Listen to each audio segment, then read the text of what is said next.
សូមបងប្អូនប្រកបដោយព្រះគុណតាមយកាសញ្ចឹងគិតព្រះបន្ទូលនៅថ្ងៃនេះនៅក្នុងលោកុបាទជំពូក3ខ1ឯពស់ជាសត្វចេះឧបាយកលលើសជាងអស់ទាំងសត្វព្រៃដែលព្រះយេហូវ៉ាដ៏ជាព្រះទ្រង់បានបង្កើតវានិយាយទៅកាន់ស្ត្រីថាតើព្រះមានបន្ទូលហាមមិនឲ្យអ្នកបរិភោគផ្លែឈើណានៅក្នុងសួនច្បារមែនឬនៅក្នុងព្រះបន្ទូលនេះក្រានរំលឹកយើងថាសង្គ្រាមខាងឯព្រលឹងវិញ្ញាណសម្រាប់អ្នកដែលដើរតាមព្រះយេស៊ូវមិនមែនជាការប្រយុទ្ធនៅលើសមរភូមិ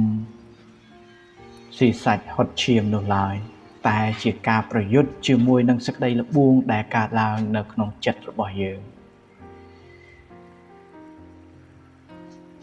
មើលអំពីល្បិចកលរបស់សត្វពស់វាមានភាពឆ្លៀសវៃបត់បែនតែពោពេញដោយល្បិចវាមិនបានកាន់អាវុធទៅប្រយុទ្ធជាមួយនឹងគ្រីស្ទាននោះឡើយឬក៏ទៅប្រយុទ្ធជាមួយនឹងអេវ៉ានោះឡើយប៉ុន្តែវាគ្រាន់តែយកសំណួរទៅជាមួយដើម្បីនឹងសួរអេវ៉ាដើម្បីនឹងឲ្យនាងមានមន្ទិលសង្ស័យចំពោះអ្វីដែលព្រះបានមានបន្ទូលមកកាន់នាងនៅសម័យ AI នេះបងប្អូនហើយអ្នកដែលពូកែសួរសំណួរឲ្យបានត្រឹមត្រូវអ្នកនោះគឺជាមនុស្សដែលពូកែច្នៃប្រឌិតអ្នកនោះនឹងទទួលបានចម្លើយពី AI ក្នុងភាពសុក្រិតដ៏ខ្ពស់មួយតែចំណែកឯសត្វពស់វិញវាសួរគឺដើម្បីនឹងបង្កើតនៅការសង្ស័យចំពោះជំនឿរបស់យើងវាសួរនៅក្នុងចេតនាអាក្រក់ហើយនៅពេលដែលវាសួរហើយការសង្ស័យបានកើតឡើងនៅក្នុងចិត្តរបស់យើងនៅពេលនោះឯងពន្លកនៃការមិនទុកចិត្តបានកើតឡើងនៅក្នុងចិត្តរបស់យើងការដែលមិនទុកចិត្តព្រះបានចាប់ផ្ដើមកើតឡើងដោយសារតែសំណួររបស់សាតាំងដូចអ្វីដែលវាបានសួរដល់អេវ៉ាហើយនៅពេលដែលការសង្ស័យនេះកើតឡើងវាអាចឈានទៅរកសេចក្តីល្បួងធ្លាក់ទៅក្នុងសេចក្តីល្បួងហើយបន្ទាប់មកក៏បរាជ័យ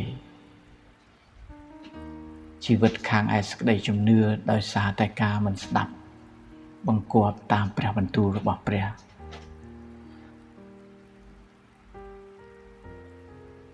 នេះហើយជាទម្រង់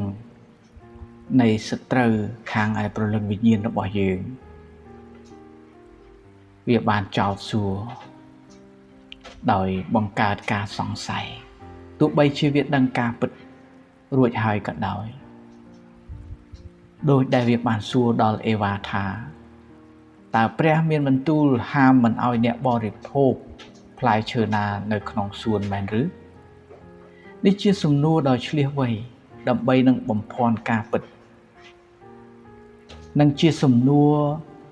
ដែលមានពេញដោយចេតនាអាក្រក់របស់សាតាំងទាំងសាតាំងហើយនិងស្ត្រីបានដឹងរួចជាស្រេចហើយថាព្រះហាមមិនឲ្យបរិភោគផ្លែឈើដឹងខុសត្រូវនៅកណ្ដាលសួនតែព្រះអង្គបានបង្កើតដើមឈើហូបផ្លែយ៉ាងសម្បូរបែបរាប់ពាន់ប្រភេទសម្រាប់ជាអាហារដល់អាដាមនិងអេវ៉ា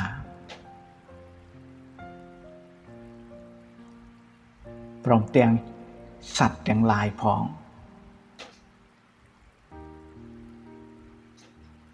ដូច្នេះដើមឈើដឹងខុសត្រូវគឺប្រៀប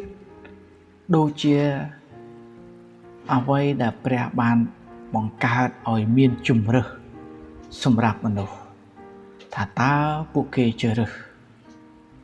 ស្រឡាញ់និងធ្វើតាមព្រះបន្ទូលរបស់ព្រះឬជ្រើសរើសយកសេចក្តីស្លាប់ដោយមិនស្ដាប់បង្គាប់តាមព្រះបន្ទូលរបស់ទ្រង់បងប្អូនហើយព្រះទ្រង់ល្អព្រះទ្រង់ស្រឡាញ់មនុស្សដែលទ្រង់បានបង្កើតមកព្រមទាំងបានបង្កើតពួកគេឲ្យចំនឹងរូបអង្គទ្រង់ផងដែរមិនត្រឹមតែប៉ុណ្ណោះផ្ដល់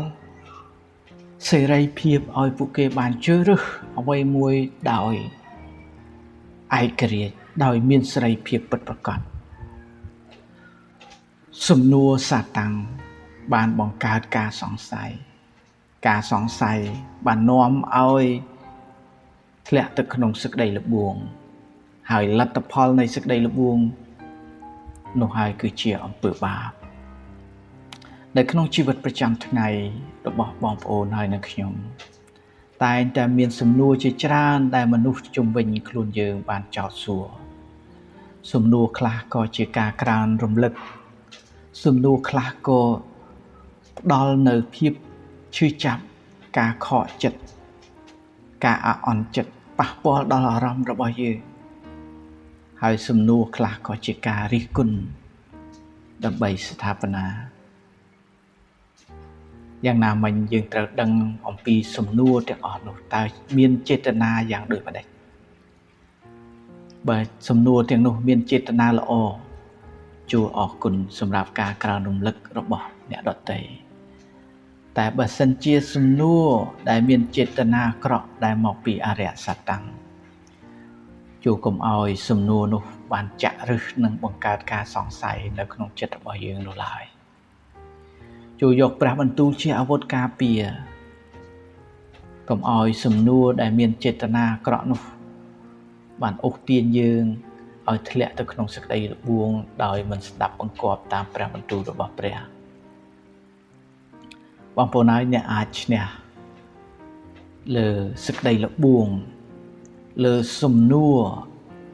ដែលបំភាន់បងប្អូនរាល់គ្នាដោយប្រើព្រះបន្ទូលដូចជាព្រះយេស៊ូវនៅពេលដែលសាតាំងដឹងពីចំណុចខ្សោយរបស់ទ្រង់វាបានបញ្ជាឲ្យព្រះយេស៊ូវបានធ្វើឲ្យដុំថ្មคล้ายទៅជានំប៉័ងតែព្រះយេស៊ូវបានតបដោយព្រះបន្ទូលថាមនុស្សមិនមែនរស់ដោយសារតែនំប៉័ងប៉ុណ្ណោះទេគឺរស់ដោយសារគ្រប់ទាំងព្រះបន្ទូលដែលចេញពីព្រះអស់ព្រះមកដែរហើយនៅពេលដែលសាតាំងវាព្យាយាមលបួងព្រះអង្គចាស់ព្រះយេស៊ូវគ្រីស្ទអំពីការយកចិត្តទុកដាក់អំពីសេចក្តីស្រឡាញ់អំពីការការពាររបស់ព្រះវាបានឲ្យព្រះអង្គបានលោតចុះពីកំពូលព្រះវិហារតែព្រះអង្គចាស់ព្រះយេស៊ូវបានមានបន្ទូលតបជាមួយនឹងសាតាំងថាកុំឲ្យឯងលបួងព្រះអង្គម្ចាស់ជាព្រះនៃឯងឡើយបងប្អូនអាចនឹងនិយាយឃ្លានេះដូចជាព្រះយេស៊ូវនៅពេលដែលមានសេចក្តីលបួងស្រដៀងគ្នានេះហើយវាក៏បាននាំព្រះយេស៊ូវទៅដាក់លើកំពូលភ្នំដ៏ខ្ពស់ព្រមទាំងបង្ហាញអស់ទាំងទ្រព្យសម្បត្តិនាលោកីបើសិនជាព្រះយេស៊ូវបានថ្វាយបង្គំដល់វានោះវានឹងប្រគល់ទ្រព្យសម្បត្តិទាំងប្រមាណដែលនៅក្នុងលោកីឲ្យទៅទ្រង់តែទ្រង់បានមានបន្ទូលថាឯងត្រូវថ្វាយបង្គំដល់ព្រះអង្គម្ចាស់ជាព្រះនៃឯងហើយត្រូវគោរពដល់ទ្រង់តែមួយព្រះអង្គប៉ុណ្ណោះព្រះអង្គចាស់ព្រះយេស៊ូវបានតបដោយព្រះបន្ទូលបងប្អូនអាចតបរាល់សេចក្តីលបួងឬការចោទជាសំណួរផ្សេងមកកាន់បងប្អូនដោយចេតនាមិនល្អនោះដោយប្រើព្រះបន្ទូលសម្រាប់ជាអាវុធជាខែលការពារ